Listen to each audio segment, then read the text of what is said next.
Summer holidays வந்தாச்சு, நம்ம GT ஹாலிடேஸும் வந்தாச்சு. GT holidays, South India's number 1 travel brand. ஆனந்த விகடனில் வெளியான சூப்பர் டூப்பர் ஹிட் தொடரான வீரயுக நாயகன் வேல்பாரி இப்போது ஆடியோ ஃபார்மேட்டில் உங்கள் விகடன் பிளேயில். இப்போவே விகடன் ஆப்பை இன்ஸ்டால் பண்ணுங்க. பிளே ஐகானை கிளிக் பண்ணி வேல்பாரி கேளுங்க. அனைவருக்கும் இனிய தமிழ் புத்தாண்டு நல்வாழ்த்துக்கள். இந்த ஆண்டு சீரும் சிறப்புமா அமையறதுக்கு நம்ம மனப்பூர்வமா பிரார்த்தனை பண்ணிப்போம். அதே மாதிரி இன்னைக்கு டாக்டர் அம்பேத்கருடைய பிறந்த தினம். அரசியலமைப்புடைய சிற்பி, கற்பி ஒன்று சீர் புரட்சி செய்யணும் சொன்ன ஒரு மாபெரும் அறிஞர். கண்டிப்பா. ஏன்னா பெண் விடுதலை, சாதிய அடக்குமுறைகளுக்கு எதிரான குரல்னு அவர்கிட்ட இருந்து ஆரம்பிச்சதுதான் இன்னைக்கு இந்தியா முழுக்க பரவி இருக்குது. பாலின சமத்துவத்துக்காகவும் தொடர்ந்து போராடினாரு. தன்னோட வாழ்நாள் முழுக்க சமூகத்துக்காக அர்ப்பணித்த ஒரு பெரிய தலைவர், எல்லோருக்குமான ஒரு தலைவர்.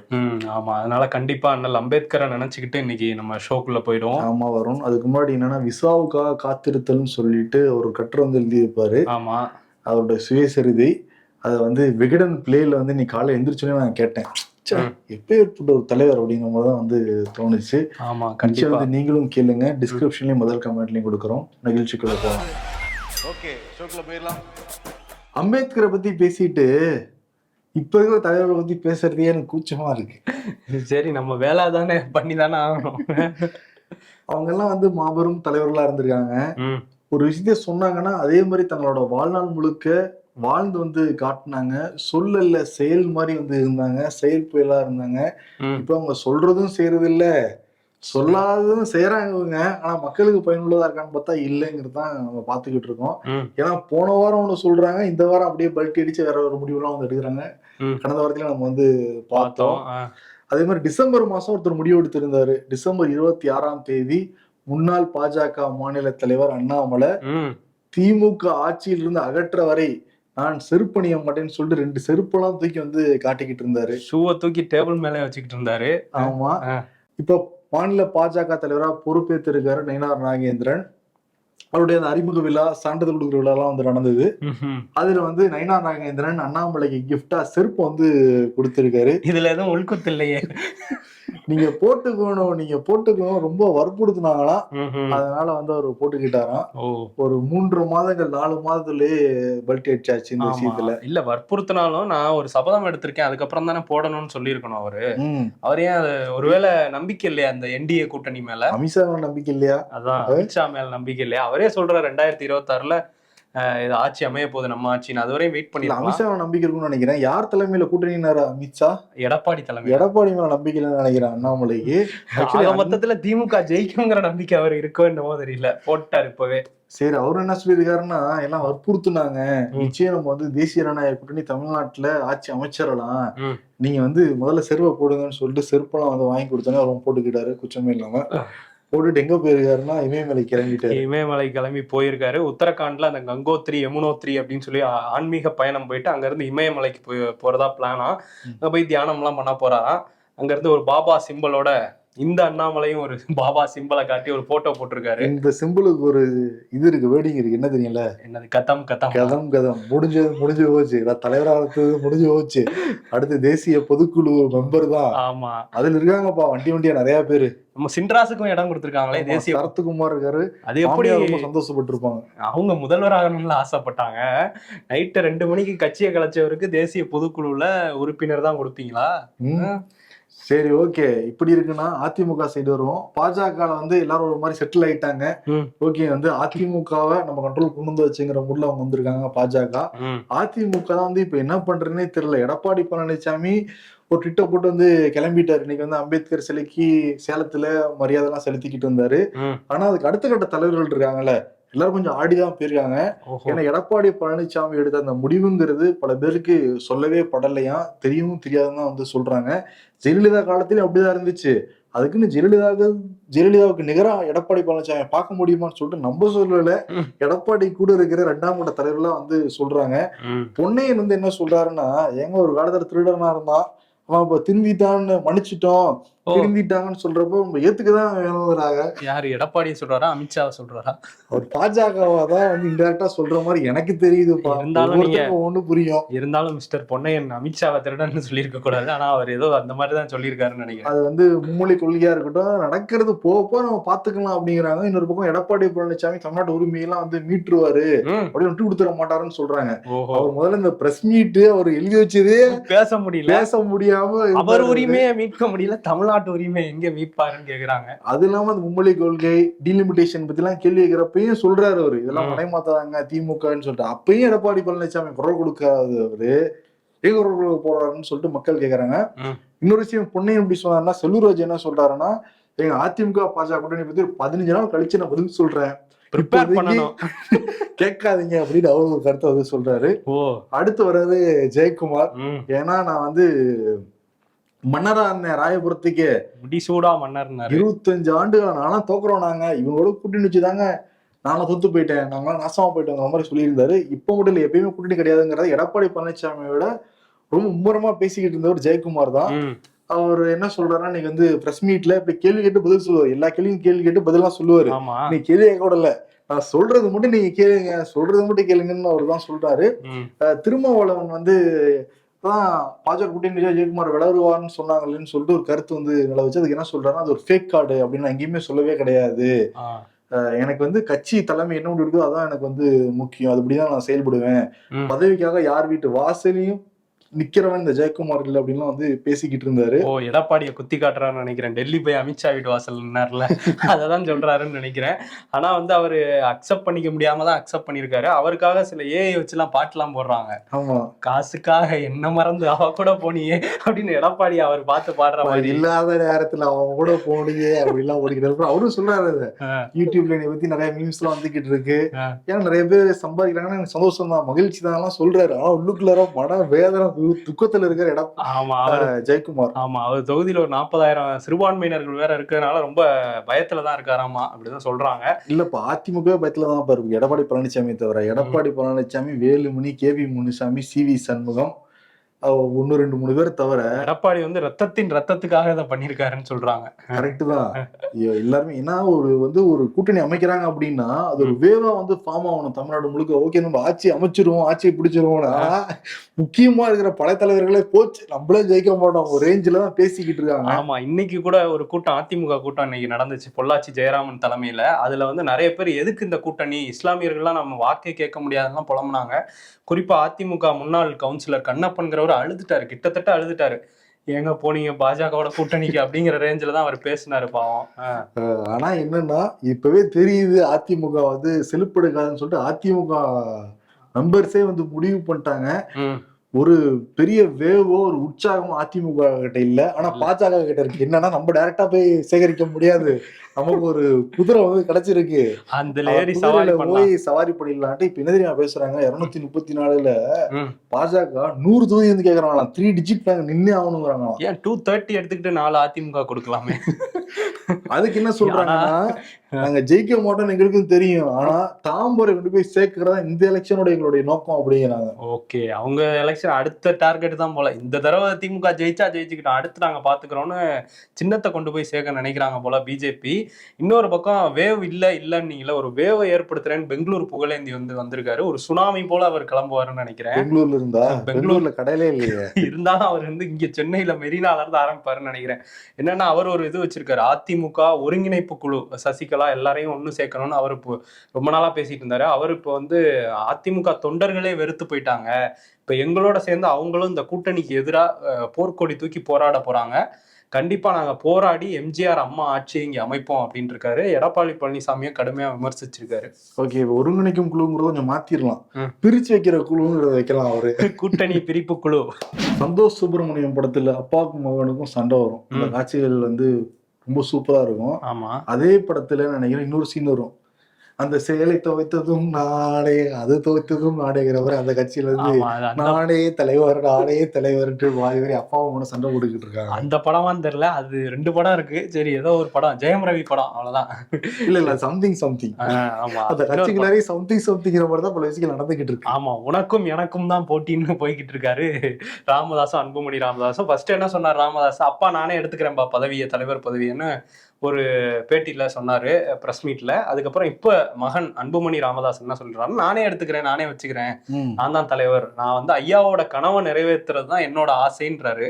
ஐயாவோட ஆசையே என்னன்னா அவர் தலைவரா இருக்கணும் தான், அதையே அவர் நிறைவேற்றல. இப்ப வந்து மடல் எழுதியிருக்காரு தொண்டர்களுக்கு. அது வந்து பொதுக்குழு செயற்குழுவா தேர்ந்தெடுக்கப்பட்ட தலைவர் நான் தான், அப்ப நான் தான் அதிகாரப்பூர்வமான தலைவர் அப்படின்னு வந்து சொல்றாரு. அந்த அறிக்கை எப்ப வந்து விட்டுருக்காருன்னா மிட் நைட்ல விட்டுருக்காரு. ஐயா அப்படி சாப்பிட்டு தூங்கிட்டாரா, ஓகேமா போன வச்சிருப்ப பாரு என்னோட ஸ்ட்ராட்டஜின்னு சொல்லிட்டு அறிக்கை வந்து பிட்ரேட்ல வெளியிட்டு இருக்காரு அன்புமணி ராமதாஸ். அதுல வேற இன்னொரு விஷயத்தையும் சொல்லியிருக்காரு. அந்த சித்திரை முழு நிலவு வன்னியர் இளைஞர்கள் மாநாடு மாமல்லபுரத்துல நம்ம பல்லவ தேசத்துல போய் கெத்து காட்டுறோம்னு சொல்லி முன்னாடியே பேசியிருந்தாரு. இப்ப அந்த பணிகள்லாம் நம்ம நின்றக்கூடாது, நான் தான் தலைவர், எல்லாரும் வேகமா வேலையை பாருங்க, நான் பாத்துக்கிறேன் ஐயா கனவை அப்படின்ட்டு இருக்காரு. அப்ப நேர்ல போய் ஆய்வு பண்ணியிருக்காரு. மே 11 வந்து நடக்க போகுது. இப்ப அப்பா தலைவரா மகன் தலைவரான்னு சொல்லிட்டு பாமகங்களே இந்த குழம்பி போயிருக்காங்க. இப்ப கூட்டணி கட்சிகளும் குழம்பிதான் போயிருப்பாங்கன்னு நினைக்கிறேன், யார்கிட்ட பேச்சுவார்த்தை நடத்துறது அப்படின்னு. அதுக்குதான் ஒருத்தர் இருக்காருல்ல, கௌரவ தலைவர். கௌரவ தலைவர் தான் கௌரவம்னு சொல்லி கௌரவத்தை இப்படி பண்ணிட்டீங்கிற மாதிரி அவர் என்ன சொல்றாரு, நான் கன்ஃபியூஸ் ஆயிட்டேன். ஆக்சுவலி முந்தானே அதே ஸ்டேட்மெண்ட் தான் கொடுத்திருந்தாரு, விரைவில் நல்ல செய்தி வரும்னு சொல்லி முடிச்சிருந்தாரு. இன்னைக்கு காலையில பாக்குறேன் இன்னைக்கு அதே தான் சொல்றாரு, ஒரே டெம்ப்ளேட் தான் போல இருக்கு அவருக்கு. அவர் சொன்னதா சொல்றாரு, அவருக்கு இல்ல என்ன சொல்றதுன்னு தெரியாம சொல்றாரான்னு. விரைவில் நல்ல செய்தி வரும், சீக்கிரம் எல்லாம் ஒண்ணு சேருவாங்க அப்படின்லாம் சொல்றாங்க. ஆனா அவங்களுக்குள்ள என்ன சொல்றாங்கன்னா, அப்பா மகனையும் விட்டு தரல, ஆனா மகன் அப்பாவையும் விட்டு தரல, 2 பேருமே அவங்க ஆசையை தான் நிறைவேற்றணும்னு சொல்லிட்டு அவங்க போய்கிட்டு இருக்காங்க. அது ஒரு சின்ன சண்டை தாங்க, நாங்க முடிச்சிருவோம் ஒரு வாரத்துலங்கிற மாதிரி கௌரவ தலைவர் சொல்றாரு. ஆனா அவர் எங்க ஏன் கௌரவ தலைவர் பதவிக்கு ஒன்றும் ஆபத்து இல்லையேங்கிற மைண்ட் செட்ல தான் போயிட்டு இருக்காரு. சரி, இந்த கௌரவத்தை பத்தி பேசும்போது உச்சநீதிமன்றமே ஒருத்தரை வந்து பயங்கரமா அவர் நேர்மையை பத்தியே கேள்வி எல்லாம் எழுப்பியிருந்தாங்க. யாருன்னா ஆளுநர் RN ரவி. நம்ம கௌரவமே போச்சுன்னு கூட சொன்னாங்க. ஏன்னா வந்து சட்ட விரோதமா நடந்திருக்காரு, நேர்மையற்ற முறையில நடந்திருக்காருன்னு பயங்கரமா எந்த ஒரு தீர்ப்புலையும் இல்லாத அளவு கடுமை காட்டியிருந்தாங்க. அம்பேத்கருடைய வாசகத்தையும் மேற்கோள் வந்து காட்டியிருந்தாங்க. சட்டம் வந்து நல்லதுதான், சில வந்து கெட்டவங்களால வந்து அந்த அரசியலமைப்பே மோசமானதா மாறிடும்னு சொல்லிட்டு சொல்லிட்டாங்க. ஆனா வந்து அவர் நீங்க என்ன வேணா சொல்லுங்க, நான் என்னோட பாதையில போவேன்னு சொல்ற மாதிரி ஒரு விஷயத்த பண்ணியிருக்காரு. மதுரை தியாகராசர் கல்லூரியில ஒரு விழா, அந்த விழால போய் பேசுறாரு.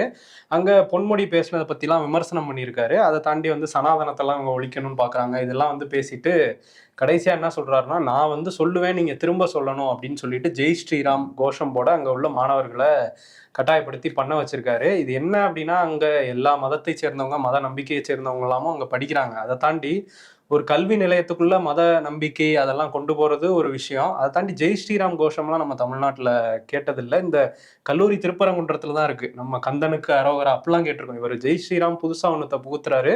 இன்னொன்னு கல்வி நிலையத்துக்குள்ள மதத்துக்கு புகுத்த வேண்டிய வேலை என்ன அப்படிங்கறதான் கேள்வி. ஆமா, இங்க ஆட்சி செய்யறவங்களா இருக்கட்டும், இதுக்கு முன்னாடி இந்த கவர்னரா இருக்கட்டும், எல்லாருமே ஒரு வெட்ட வெளிச்சமா சொன்னதே வந்து கிடையவே கிடையாது. அதுவும் கல்வி நிலையத்துல போய் சொன்னதே கிடையாது. அதான் கல்வியாளர் கஜேந்திர பாபு என்ன சொல்றாருன்னா, இவர் உடனடியா நீக்கணும் இந்த பதவியில குடியரசுத் தலைவர்.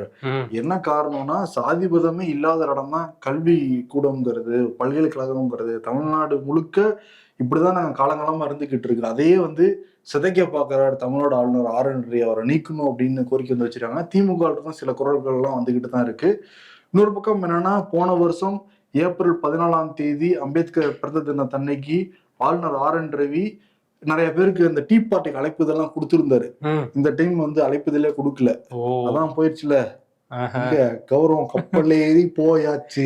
அதனால ஃபேஸ் பண்ண முடியாத லெவல்ல இருக்காதான் மாணவர்கள்ட்ட இந்த மாதிரி ஒரு விஷயத்தெல்லாம் பண்ணிட்டு இருக்காரு. ஆமா, இன்னொரு பக்கம் வந்து முன்னாள் உயர்கல்வித்துறை அமைச்சர் பொன்முடி இப்ப வந்து வனத்துறை அமைச்சரா வந்து இருக்காரு.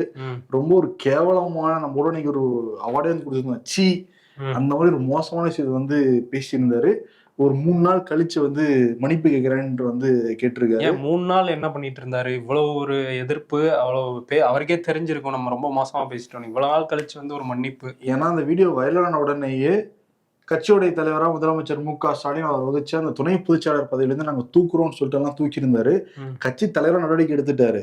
ஆட்சியுடைய தலைவரா அவர் அமைச்சர் பொறுப்புல இருக்காரு, அதுக்கு என்ன நடவடிக்கை எடுத்தாருன்னு கேட்டா இது வரைக்கும் இல்லைங்கிறதா பதிலாக நமக்கு வந்துகிட்டு இருக்கு. அவரும் என்ன பண்ணுவார், அடுத்த குச்சி நாச்சமே இல்லாம ஒரு 6 மாசம் கழிச்சு வேற ஒரு வகையில் சர்ச்சையான கருத்து வந்து பேசுவாரு. இது முதல் முறை கிடையாது பொன்முடி பேசுறது. 3-4 டைம் பேசிட்டாரு. என்னம்மா மேடையில நிக்க வச்சு என்னம்மா நீ எஸ்சி தானமான்னு வந்து கேட்டு அவரு ஓட்டு போட்டு கிழிச்சிங்கன்னு வந்து பேசினாரு. ஓசின்னு சொல்லிட்டு வந்து பெண்களை வந்து உதர்க்கமா வந்து பேசுனது எல்லாமே பெண்களை இழிவுபடுத்துற மாதிரி தான் இதுவரையும் பேசியிருக்காரு, தொடர்ச்சியா சர்ச்சையா பேசியிருக்காரு. அப்ப ஏன் அமைச்சர் பொறுப்புல அவர் வச்சுக்கணுங்கிற ஒரு கேள்விதான் மக்கள் கிட்ட இருக்கு. திமுகங்கிட்டயுமே இந்த கேள்வி இருக்கு. இதனால ஆட்சிக்கு தொடர்ந்து கெட்ட பேர் வரப்ப எதுக்கு வச்சுக்கிறாரு அப்படின்னு கேக்குறாங்க. ஆனா ஸ்டாலினாலதான் இரும்புக்கிறவங்க அடக்க முடியாத போல நமக்கு தெரியுது. ஆமா, விழுப்புரம் மாவட்ட திமுகல இவர் மேல கடும் அதிருப்தி இருக்கு. பொன்முடி மேல என்ன நடவடிக்கை எடுக்கிறாங்கன்னு பார்ப்போம். அடுத்த தேர்தல் ஏதாவது சீட்டு கொடுக்காம இருக்கணும்லாம் அங்க இருந்து குரல்கள் வருதாமா. பாப்பா இரும்புகிற மூணு என்ன பண்ணுவாங்கன்னு. இன்னொரு பக்கம் ஏப்ரல் 16ஆம் தேதி துணைவேந்தர்கள் பல்கலைக்கழக பதிவாளர்கள் வந்து கூப்பிட்டுருக்காங்க சென்னைக்கு. ஆர்.என். ரவி மீட்டிங் இல்லையா? இல்ல, முதலமைச்சர் மு.க. ஸ்டாலின் தலைமையில அந்த மீட்டிங் வந்து நடைபெற போகுது. ஏன்னா உச்ச நீதிமன்றம் வந்து தீர்ப்பு கொடுத்துருக்காங்க, முதலமைச்சரே வேந்தர் வந்து நியமிச்சுக்கலாம் அப்படின்னு சொல்லியிருக்காரு. ஆலோசனை கூட்டங்கள் நடத்தலாங்கிற மசோதாக்கெல்லாம் 10 மசோதாக்களும் உச்ச நீதிமன்றமே வந்து அனுமதி கொடுத்துருவாங்கல்ல. ஆமா, அதனால என்ன பண்ணிருக்காருன்னா முதல் முறையாக வரலாற்றில் முதல் முறையாக பல்கலைக்கழக துணைவேந்தர்கள் பதிவாளர்கள் எல்லாரும் வந்து வர போறாங்க. ஓகே, முதல்வர் தலைமையில அந்த கூட்டம். அது திமுகவை பொறுத்தவரையும் ஒரு பெரிய சக்சஸ். இந்த பக்கம் வந்து ஆளுநர்களை பொறுத்தவரையும் மிக மன வருத்தத்துல இருக்காங்கிறது தெரியுது. ஏன்னா ஏப்ரல் 16 ரூம் போட்டு அழுவாரு. ரூம்லாம் ஆல்ரெடி நம்ம தான் வரிப்பணத்துல கட்டி கொடுத்துருக்கோம்ல, மாளிகையே இருக்கு, ரூம் இருக்கு, எங்க வேணா நின்று அழுகலாம். அது வந்து இதுல வந்து கேரளா ஆளுநரும் சேர்த்து கொஞ்சம் அழுதுருக்காரு. என்ன சொல்றாருன்னா, ராஜேந்திர அர்லேக்கர், அவர் தான் கேரளால ஆளுநரா இருக்காரு. அவர் என்ன சொல்றாருன்னா, இது உச்சநீதிமன்றம் மீறிட்டாங்க, இதெல்லாம் சட்டத்தை மீறி பேசிட்டு இருக்கு உச்சநீதிமன்றம். குறிப்பா அரசியலமைப்புல என்ன சொல்லியிருக்காங்கன்னா, இந்த மசோதாவுக்கு ஒப்புதல் கொடுத்துக்கிறதுக்கு எந்த காலக்கெடுவும் இல்ல இருக்கே.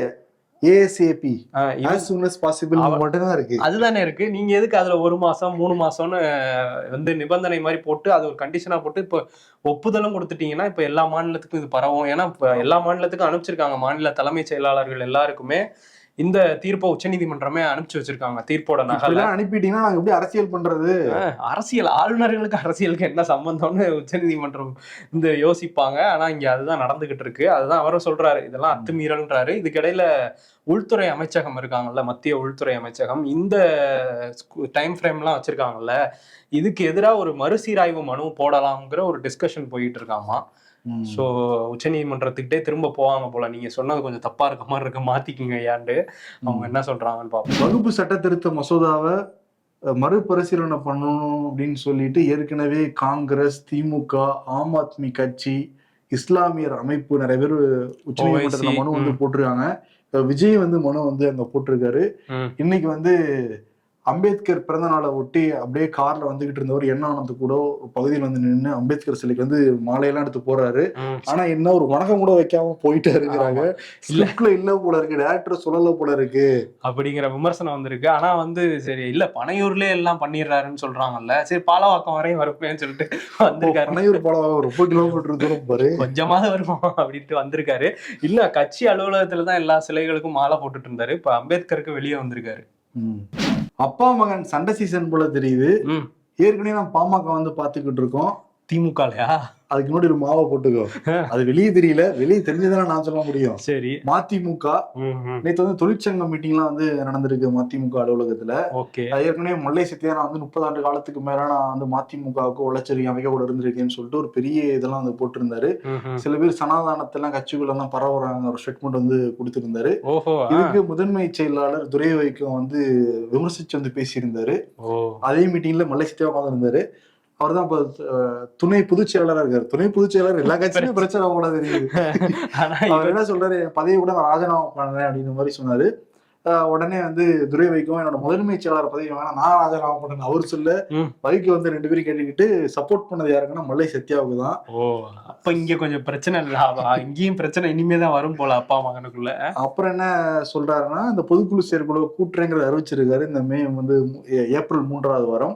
அதுக்கப்புறம் வெளியூர் போன துறைவுக்கு என்ன பேசியிருக்காருன்னா, எங்க அப்பா எடுத்ததெல்லாம் பால்னு நம்பிட்டு இருக்காரு, பல பேர் கட்சிக்குள்ள உள்ளடி வேலையெல்லாம் பார்த்துட்டு இருக்காங்கன்னு சொல்லிட்டு முல்லை சத்யாவை மீண்டும் விமர்சனம் பண்ணி வந்து பேசியிருக்காரு. ஓகே, சரி, இந்த பிரச்சனை ஒரு பக்கம் இருக்கட்டும். இன்னொரு பக்கம் நாம் தமிழர் கட்சி ஒருங்கிணைப்பாளர் சீமான் அவர் வந்து நயினார் நாகேந்திரனுக்கு வாழ்த்து போட்டிருந்தாரு. அன்பிற்குரிய மாமா அப்படின்னு சொல்லிதான் வாழ்த்து போட்டிருந்தாரு. அன்பிற்குரிய மாமா. ஆமா, அவருக்கு சித்தப்பா எடப்பாடி பழனிசாமி, மாமா நயினார் நாகேந்திரன், பெரியப்பா தம்பி அண்ணாமலை நினைக்கிறேன். SRM பல்கலைக்கழக மேடையில இருந்து மேடையெல்லாம் ஷேர் பண்ணிக்கிட்டாங்க. தம்பி கிடைச்சிட்டாரு. யார் இருக்கா? தாத்தா தெரியல. இப்போ தாத்தா டெல்லியில இருக்காரு.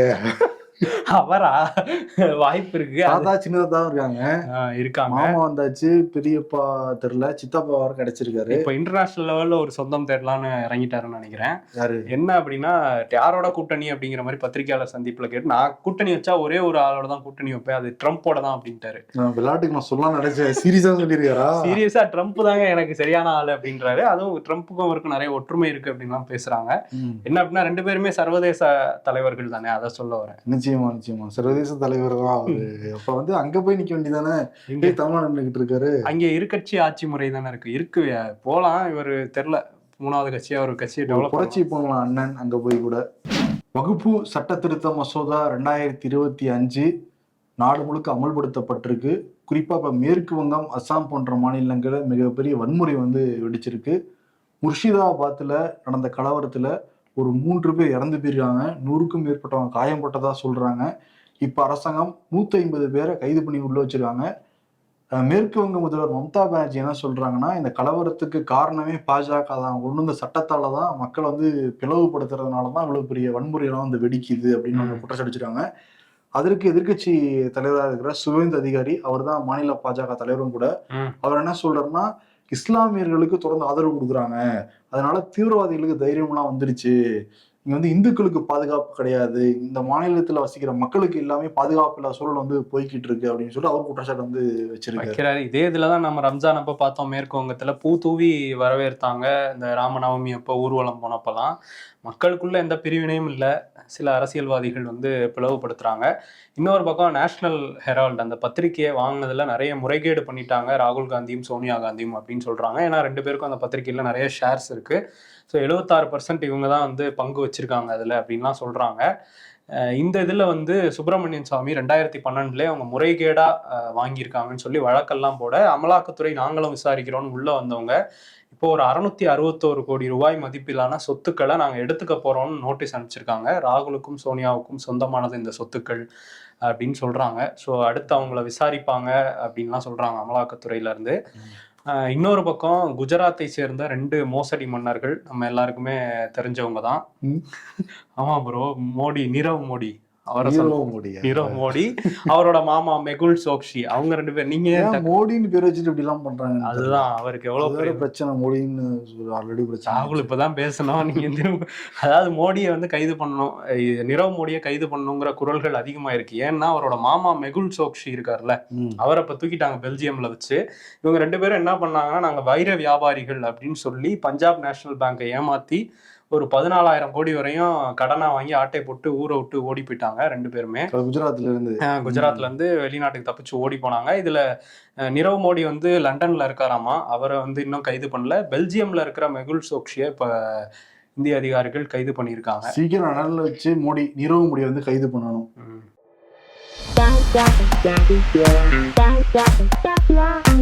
அதே ஃபீஸ் தானே இல்ல ஏறிடுச்சா மாஸ்டர்? ஜிம் மாஸ்டர் பேசாம போயிரு, இன்னைக்கு தமிழ் நியூ இயர். நியூ இயர்னால கிளம்பி போயிருவாங்க ஜிம்முக்கு. உலகத்துல எல்லாருக்கும் சேலம் மாம்பழம் ஃபேமஸ்னு தெரியும். ஆனா சேலத்துல மாம்பழமே இல்லைன்னு சேலத்தானுக்கு மட்டும்தானா தெரியும். அது இப்ப ரொம்ப அடியா எவ்வளவுப்பா, ஒரு மாம்பழமே 90 ரூபாய்க்கெல்லாம் வைக்கிறாங்க. மாம்பழம் இப்ப ரொம்ப காஸ்ட்லி ப்ரோ, சண்டையே நடக்குது அதுக்காக.